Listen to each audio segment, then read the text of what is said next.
welcome to NTD China News. I'm Karen Chang. Making headlines this Friday, March 1st. 4 men involved in the Mekong River murder executed, but a program by state-run CCTV has sparked anger. A German TV cruise car bashed after they reported in a Chinese village. And China pushes forward with North Korean trade zone despite the North's nuclear test.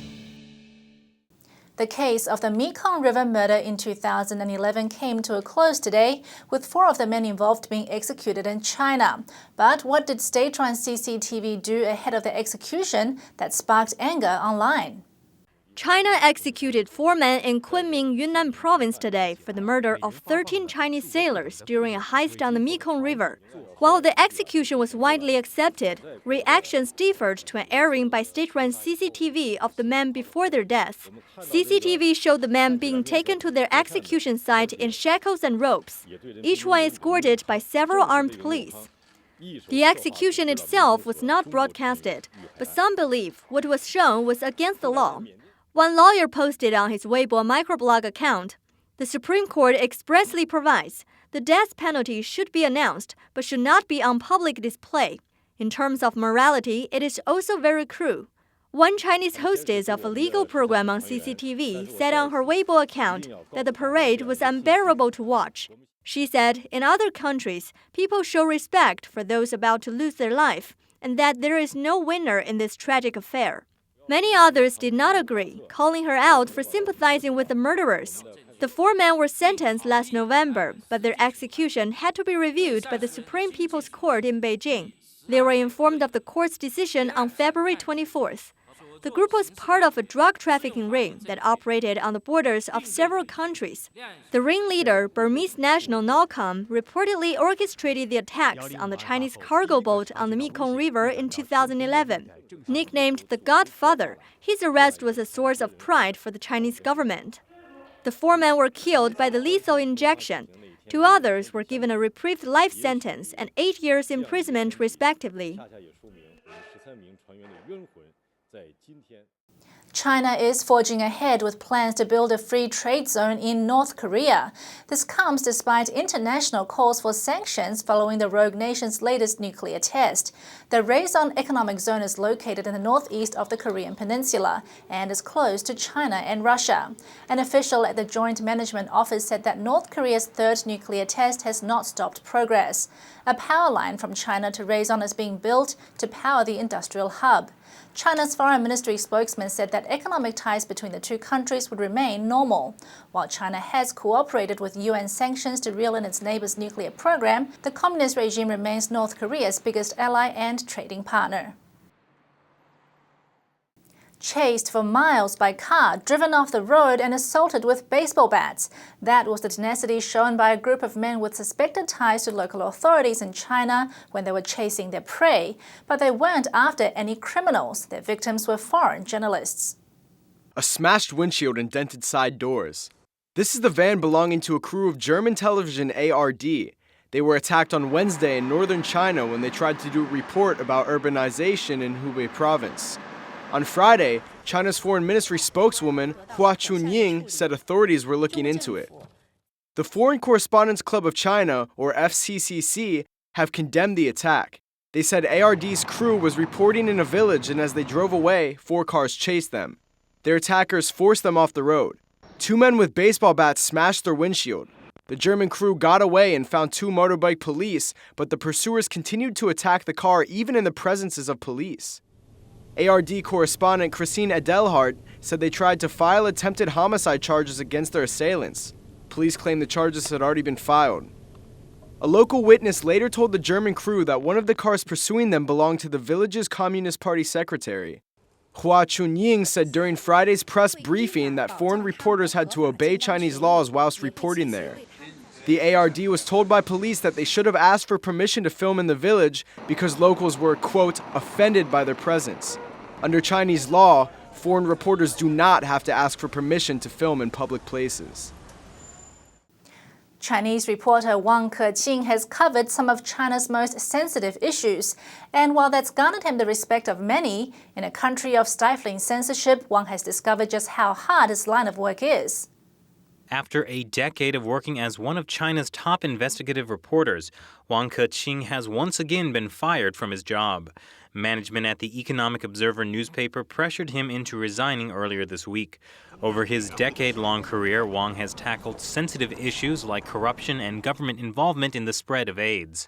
It's generally believed that a recent expose Wang wrote on horrendous floods in Beijing last July was the final nail in the coffin.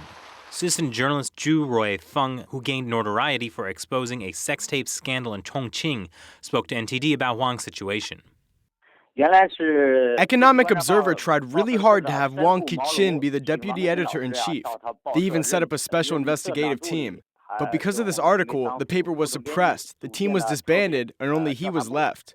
Before Chinese New Year, the head of HR talked with Wang, saying he should leave. On Tuesday, he left Economic Observer. Wang posted on his Sino Weibo account images of more than 1 ton worth of petitions people have sent to him. He said the papers are filled with the misery, blood, and tears of people throughout China who have put their faith in him. He wrote, "I can throw away my furniture, but these cannot be discarded." It's especially hard for an investigative journalist in China. The more capable and willing to speak the truth they are, the more they will be pressured from within the media organization. The media may feel that their speaking the truth will negatively impact the company. This is not the first time Wang has been pushed from his job. In 2011, he lost his job at the China Economic Times after a series of reports on sensitive issues. He most notably covered the mishandling of tainted vaccines by officials in Shanxi province in 2010. And coming up after the break, Taiwan's health department wants to criminalize organ trade to China. China's home prices continue to climb, and why some netizens are unhappy that Chinese scientists have given a new name to a dangerous air pollutant. And welcome back. Israel already has a law to stop its citizens from going to China to receive organs. That's because of allegations Chinese state-run hospitals are killing prisoners of conscience and selling their organs for profit. Now, Taiwan is considering similar laws to cut down on organ being sourced illegally.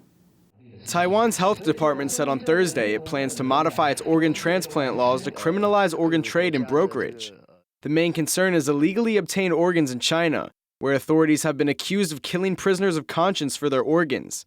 China is the main destination for Taiwanese patients who obtain organs overseas. We want to minimize the occurrence of using organs with questionable sources. We plan to discuss the amendment of organ transplant laws during the upcoming legislative period, and we want everyone's support. Xu Mingneng spoke during a forum in Taipei on Thursday organized by the Department of Health. On the panel was a group of 5 doctors and investigators from around the world.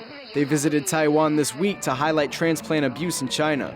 Dr. Jacob Lavi from Israel discovered his patients were going to China for rapid transplants. Some were promised an organ on a certain day, something that suggests China has an on-demand organ supply.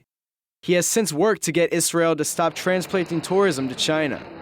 Of those brokers who intermediate between local candidates and overseas in China donors, that should be taken care of immediately.